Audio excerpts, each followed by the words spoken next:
So just speaking on a personal level, I'm a new gamer. I like watching people play video games, but I get very stressed out when I play them.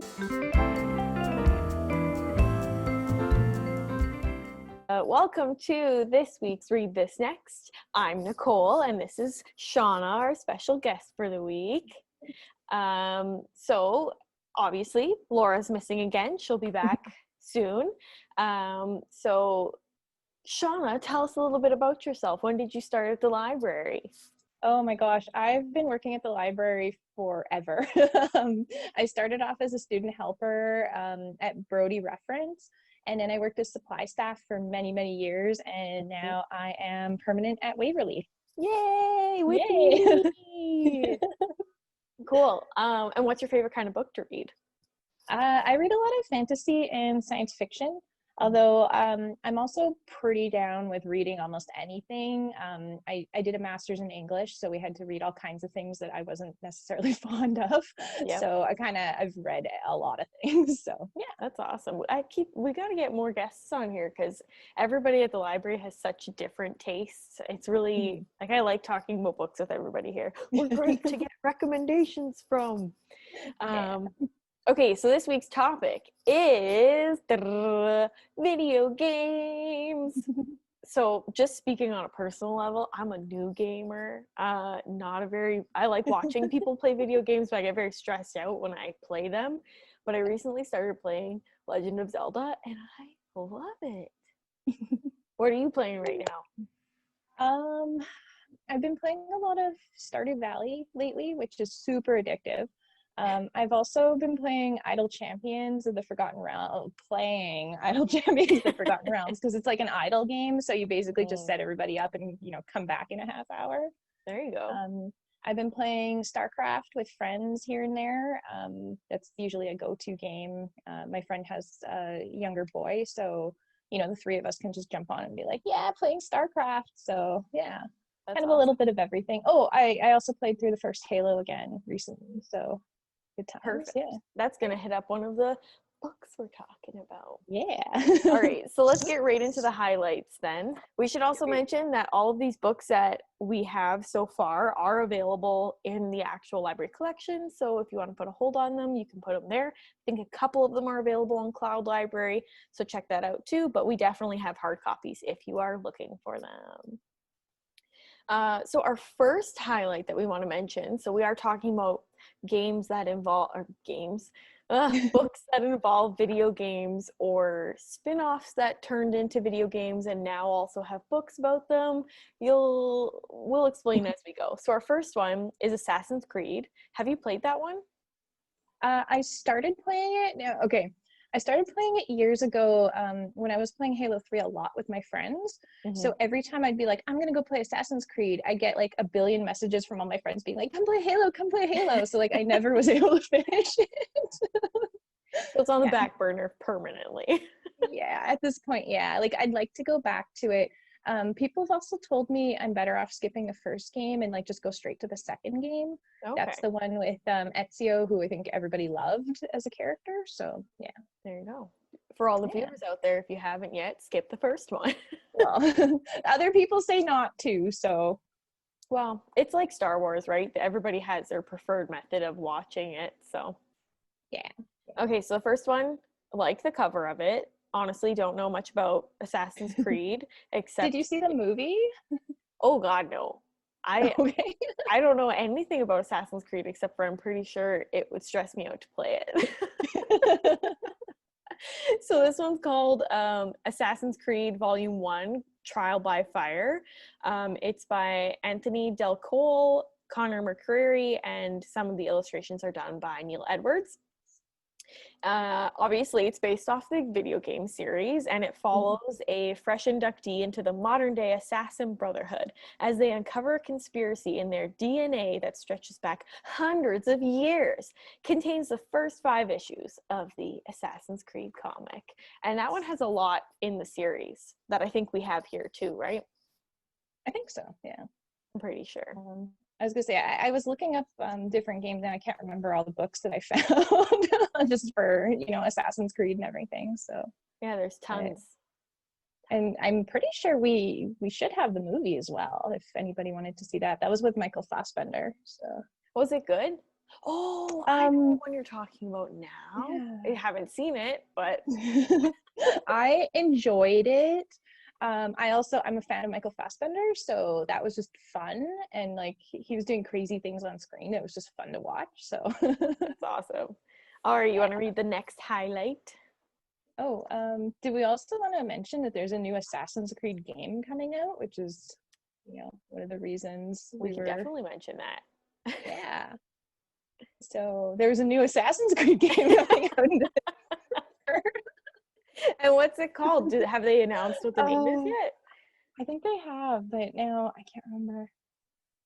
Quickly Google it. November, yeah.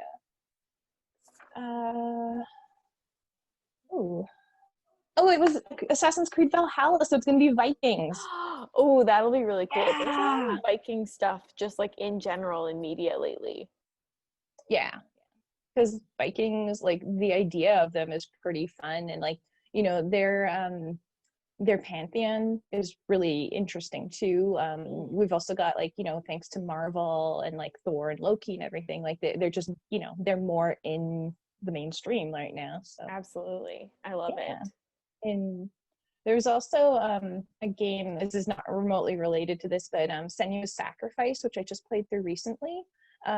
She's not a Viking, but she's fighting Vikings. I want to say she was a Pict warrior, but she has schizophrenia. And they went out of their way to make it really, really authentic to people having those experiences. Even if you don't want to play the game, because like it's a rough playthrough, but they actually have a video, I think it's on YouTube, that just shows all the things that they did to make that really authentic, and it was amazing what they did there. And that's incredible. And getting like the like that's something that's not really ever, I don't think mental illness is really ever covered in video games unless it's a video game specifically about it. Like I know there was one that's supposed to like simulate what people who are depressed are feeling, which is interesting, but that's really great. Yeah. Whereas like this one, it was like, it is a normal video game in a way, like, you're still doing a quest or whatever, but it's got just those other touches, and it hits a point too where it's like you don't know what's necessarily true, but it doesn't matter because this is her reality, so you just accept it as like this is it, it's no big deal. So I love that. Yeah, so check out that one and check out the new Assassin's Creed one when it comes out. Yeah, and check out all the books that we have on Assassin's Creed if you can't wait. Yes, there's plenty to catch up on. Yeah. So the next one we've got is Halo: The Fall of Reach. This is by Eric S. Nyland. As the bloody human covenant war rages on Halo, the fate of humankind may rest with one warrior, the lone Spartan survivor of another legendary battle, the desperate, take-no-prisoner struggle that led humanity to Halo, the fall of the planet Reach. Now, brought to life for the first time, here's the full story of that glorious Doom conflict. While the brutal Covenant juggernaut sweeps inexorably through space, intent on wiping out humankind, only one stronghold remains, the planet Reach. Practically on Earth's doorstep, it is the last military fortress to defy the onslaught, but the personnel here have another higher priority to prevent the Covenant from discovering the location of Earth. Outnumbered and outgunned, the soldiers seem to have little chance against the Covenant, but Reach holds a closely guarded secret. It's the training ground for the very first super soldiers, codenamed Spartans. These highly advanced warriors, especially bioengineered and technically augmented, are the best in the universe, quiet, professional, and deadly. Now, as the ferocious Covenant attack begins, a handful of Spartans stand ready to wage ultimate war. They will kill, they will be destroyed, but they will never surrender. And at least one of them, the Spartan known as the Master Chief, will live to fight another day on a mysterious and ancient artificial world called Halo. That's a mouthful. That was quite the description. I feel like I already know what the story is and what's going to happen. Yeah. And you've read that one? I have read this one. It takes place before the first Halo game. They've actually made a Halo game Reach, but that story in the video game is different from this one in the book. Interesting. So which one would be canon? probably the video game, but yeah, I don't know what like Microsoft would officially consider, because like I don't know if you the cover, if you know, showing the cover, it actually says the official prequel to the explosive Xbox game. So Oh, the book is a prequel. It's just a slightly different one. okay, that's good. So yeah, but And did you like it? um I liked parts of it. Some like it's different than what I expected, and at times I couldn't put it down, but then at other times it was like, oh my gosh, keep going, like, you know, get over it already. The book jumped around a lot, so if you're going to be reading it, like pay close attention to the dates that they give, because sometimes it's like, wait, what? You know, I When thought did we this were happen? here, why is it now like 10 years in the future? Like, Good to know. Good to keep that in yeah. mind. Other than, you know, it is different from the game. It also like the covenant. Okay, in the game, the Covenant have this kind of like sneaky introduction, which like me, I played all the Halo games. I know who the Covenant are. I knew they were there. It wasn't remotely like, it didn't come off Surprising. as like, yeah. But in this book, there's none of that sneakiness. It's just kind of like, here we are invading. So like that was kind of different as well. So yeah. Different medium. Yeah, different medium, and you know, like it's also Eric S. Nyland's, I guess, interpretation of that, you know, versus the video game would be an amalgamation, like, you know, all the creators who had Hmm. input into it. So yeah. Oh, I guess we should actually mention that the the first four in our highlights are all graphic novels. So Nope, they're this not. one isn't. Oh, it isn't? No, this is a book. Where have I been? Okay, well, the Assassin's Creed one is, and so is the next one we're talking about. Okay, so never mind. This one is not, but the Assassin's Creed one is, and then moving forward, we'll mention it. Oops. And we also wanted to highlight a Halo book because there is a new Halo game due out this year. So yay. Yeah, so catch up on all the old ones, play through all the games, and then you'll be ready to roll when it comes out. Yeah. It's always new stuff. Mm-hmm. Okay, our next one, and this is where we're kind of loosely basing it off video games, is Star Wars Volume 1, Skywalker Strikes, which has I like the cover, so I'm just going to insert the image here. So it's got a lot of people involved with it, so I'm just going to rattle off the names. Jason Aaron, John Cassidy, Kieran Gillen, Laura Martin, Chris Eliopoulos, Stuart Immonen, Aniel Anzueta, Mike Mayhew. So that's all the people involved. I'm sure there's probably more that they didn't even list, because usually in graphic novels there's so many people involved, and this one is a graphic novel. Okay, so I'll just read the description because I haven't read it. The greatest space adventure of all returns to Marvel. Luke Skywalker and the ragtag rebel band opposing the Galactic Empire are fresh off their biggest victory so far, the destruction of the massive Death Star. But the Empire is not toppled yet. Join Luke, Leia, Han Solo, Chewbacca, C-3PO, R2-D2, and the rest of the Rebel Alliance as they fight for freedom against the evil of Darth Vader and his master, the Emperor. But when a Rebel assault goes very wrong, Han and Leia will have to think fast to make their escape, while Luke finds himself face to face with Darth Vader. In the explosive aftermath, a humbled Luke returns to Tatooine to learn more about his mentor Obi-Wan Kenobi. Meanwhile, Leia and Luke undertake a vital and dangerous secret mission. But can they succeed without Luke? Plus, the menace of Boba Fett. It's actually Leia and Han undertake the vital dangerous secret. What did I message. say? Luke. Oh, oops. My bad. That's all good. Can Luke and Han survive without Luke? Oh no. Okay. Yeah, so that one sounds really good. So like we said, kind of loosely more based. Like there's obviously video games based off Star Wars too. One's also coming this fall. I think it was Star Wars Squadrons. Due out October 2nd. So that was why we were like, woo, Star Wars. This is a perfect time for this topic. Video games really? all coming out. Yeah, and really big franchises, so that's pretty great. Mhm. And I didn't realize Kieran Gillen was one of the writers. Like, he is awesome.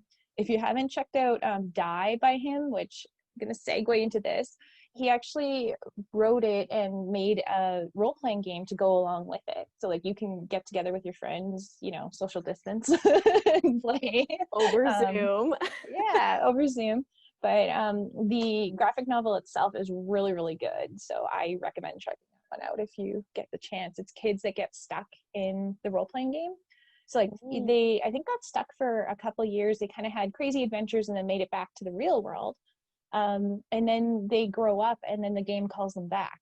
So that's where the graphic Oh, novel starts. It's super good. Yeah. that's neat. So it's a series of graphic novels, or is it a one-off? No, it's a series. I've read 1 and 2. I can't remember when number 3 is coming out. Thank goodness I we've gotta got you on like speed Google here, because there's see. a lot we've looked up today. It's true. So it's gonna be called The Great Game. It's due out in December. What is this? Everything we're talking about coming soon. Coming soon. So check out the other ones before it comes out. And so you were talking about role-playing games, which segues perfectly into our next one. Yeah. So Dungeons and Dragons, the graphic novel, Legends of Baldur's Gate. This is written by Jim Zub. So generations have passed since the original heroes of Baldur's Gate saved the city and the realms. Now a new threat rises, and an unlikely group of misfits are thrust into adventure with Minx, the legendary ranger do-gooder with a heart of gold, brain of lead, and hamster of pronounced wisdom. That's great. I haven't read this graphic novel. I was hoping to grab it like a couple nights ago, but it's out. And Minsk is actually in Idle Champions of the Forgotten Realms, and Okay. he's hilarious because Brain of Lead is like perfect. I love that they have, what does it say about the hamster? Hamster of pronounced wisdom. Yeah, yeah. I wonder, I is think that the hamster has a better idea of what's going on around him than Minsk does. at least he's got someone to kind of point him in the Yeah. right direction. Yeah. But yeah, in Idle Champions, like he doesn't pop up tons, but when he does, it's always great. Just always. Okay, so let's head into our personal recommendations. So these are, Mhm. of course, the ones that we have read, even though we've read some of the highlights too. So I will let Shauna start with hers, and I'll just insert the image here. Woohoo! Okay, woo. So I recommend StarCraft Evolution. This is by Timothy Zahn, who is a really well-known Star Wars writer. So Mm-hmm. I was quite excited to see a StarCraft book by him. I am going to read the description as is from, I think it was Goodreads, just because it goes a little all over the place. So they're going to do a more succinct job than I will. Yeah. So in StarCraft Evolution, the war between the Terrans, the Protoss, and the Zerg has been over for years, but the fight for peace is still being waged. As the Terran Dominion struggles to recover from the ravages of war, Emperor Valerian Manx has no intention of ruling in the same bloody manner as his father, the late Arcturus. Instead of seeking vengeance, Valerian is determined to maintain the peace. So when he receives an urgent plea for aid from Zagara, Overqueen of the Savage Zerg Swarm, he agrees to hear her case despite his personal misgivings and the severe disapproval of Hierarch Altanus of the Protoss. Zagara claims that the Swarm has changed. No longer bent on destruction, they have revitalized the planet Gisette, once thought to be irreparable after its incineration by the Protoss during wartime. Now the Zerg wish only to live there in peace and nurture new life. But when Dominion agents, a hard-bitten Marine, an unpredictable Reaper, an idealistic xenobiologist, a former ghost operative, and an enigmatic Protoss researcher arrive to investigate the planet, they suspect that not all of the Zerg are truly dedicated to Zagara's dream of harmonious paradise. Gisette hides dark secrets, and should they be unleashed, it will mean disaster for the universe. Mm. Sounds It's like dark plots and intrigue. Yeah, which is really fun. Like, so it's got the dark plot and intrigue. It's also got like political machinations between like Artanis, Valerian, and Zagara. Like they're all trying to do their political thing. Mm-hmm. And then you have this adventure by like the Marine team. So like, you've got two total different levels of story happening, which is super fun. I loved the Marine team. I hope they write more books about them. They were just super fun. And I will mention though, like if you've played StarCraft, especially StarCraft 2, because this takes place after StarCraft 2, and I found more so after playing the co-op campaigns, like a lot of the commanders kind of pop up, and I kind of knew who was behind everything from the get-go. As soon as he showed up on screen, I was like, it's him. It's totally him. So I was surprised, but I still enjoyed reading it. Like, it was a really good book. That's awesome. That's the best kind of book, when you kind of know what's going to happen and you're still like, but how? Yeah, I love it. Well, that was one thing too, like the StarCraft books in general, I found them very hit or miss, but the ones that have been good overall, like earlier ones, were the ones that followed the plot of the game, which surprised me, because I was like, I know what happens, I don't need to read this. But how it got there was always really fun. So yeah, like those have been pretty good. But like this one, Timothy Zahn, awesome, loved it.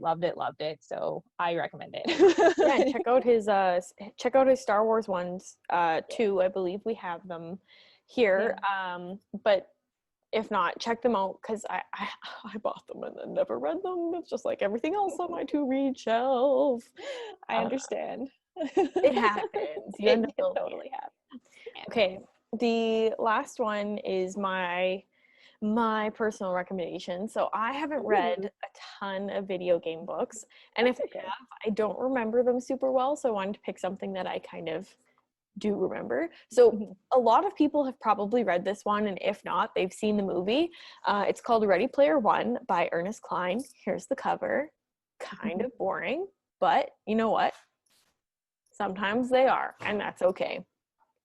Okay, so from what I remember of it, it's about this kid named Wade. He lives in this world. It's a dumpster fire. He's very poor. He has access to the Oasis, which is an online, I want to describe it as like Minecraft, but like better graphics. Virtual reality. Yeah, exactly. There you go. Wow. Clearly I'm a new gamer. Yeah, so it's virtual reality. And he goes in it, and the person who like owns it is, I don't think he dies, but he's retiring? He's trying to find a successor for the technology, and it's kind of died. I think so too. I think he did die. It's like there's two people who ran it, right? And then one of them is like still alive, and the other one's like, I need to find my successor. Yeah. Okay, so that's what happens. It's basically Willy Wonka, and Willy Wonka needs to find his successor. So he hides these Easter eggs within the game on the Oasis, and you have to like figure out all these clues to figure out where, I think they're golden eggs. Is that wrong? Keys? It's been a while since I've played it, but I feel like, or played it, since I've read it. I think they were, but I don't remember for sure. Either way, he has to go into these games and like solve puzzles, and I think it's eggs. And then like there's this leaderboard that pops up with whoever finds them first, and Wade finds the first one, and then like chaos ensues because there's this other group out there that like basically hires people to try and figure out the clues so that they can get it, but they're like, if you're the actual person, you're basically just slave labor for them to try and win it, because the Oasis is worth so much money. And of course, Wade meets a girl. They kind of maybe fall a little bit in love. So if you're not as into video games, there is an element of romance. But I loved it. I wasn't as big of did we see the movie together? We might have. I think we did. It's been or a if while, we didn't, we saw it like really close together, and we're just like, oh my gosh, Nicole, I saw it. Like we have to talk about it right now. I liked the book better than the movie. Because there's so many elements of video games in the book and in the movie, but like you'll see Pac-Man in it, and you'll see I can't think of any other ones off the top of my head right now, but you see like tons of pop culture references, tons of old video games and new video game references that they managed to get in there. And it's basically Wade forms a team of people and they all work together and try and save and win the Oasis prize together, and it's really good. Highly recommend it. A patron at the library actually recommended it to me, and I checked it out on their recommendation. So even if you've seen the movie, read the book because they are a bit different, and personally I liked the book better.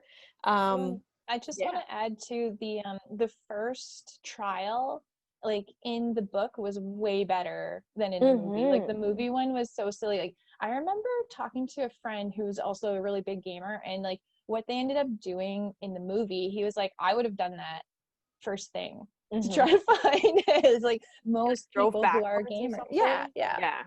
And like most people who are gamers who like, you know, other than doing the actual thing, like they're going to start playing around with it. And like somebody's going to do that. And like for, Absolutely. I think, how long did they say it took before Wade figured it out? It was like years. I think so, because they've known about this quest, I think, since Wade was like young, and there's like a whole online database built upon these initial clues that the owner gave. But I think in the books, I think this is why I think it was like Minecraft, is because in the books they described it like you can go to different worlds. Yeah. And in my mind, I haven't even played that much Minecraft, but my mind goes, yeah, that's like Minecraft. And the first clue is basically he tries to make it available. The owner of the Oasis tries to make it available to everybody. And so Wade is like, if it's available for everybody, like what's the one free place that we can all go to? And like figures out it's his school. Whereas in the other one, it's like in the movie, it's like a racetrack, you're right, and then it goes backwards. So it's that's not a spoiler, that's like super early on, and it's like really, really good. Yeah. Loved it. I would actually like to reread it because it's been so long. I think it's really good as a reread. There's a second one, isn't there? I don't know. Oh, I don't know why, if they would have made a second one, but I feel like there's a second book. It's coming out? There we go. This fall, November 24th. Ready Player 2. It's an upcoming 2020 science fiction novel by Ernest Cline. It's the sequel to the 2011 debut Ready Player 1. There we go. There we go. So this is just been a big like, check it out, coming this fall. Here's your daily dose of what's coming up soon and what you need to read and to get caught up. Yeah. Those are our highlights and our personal recommendations for the week. Thank you so much, Shauna, for being on this week. I really appreciate it. Yeah, no problem. Thanks for having me. Yeah. Hopefully we'll get to do this again sometime. I love talking about video game books with you.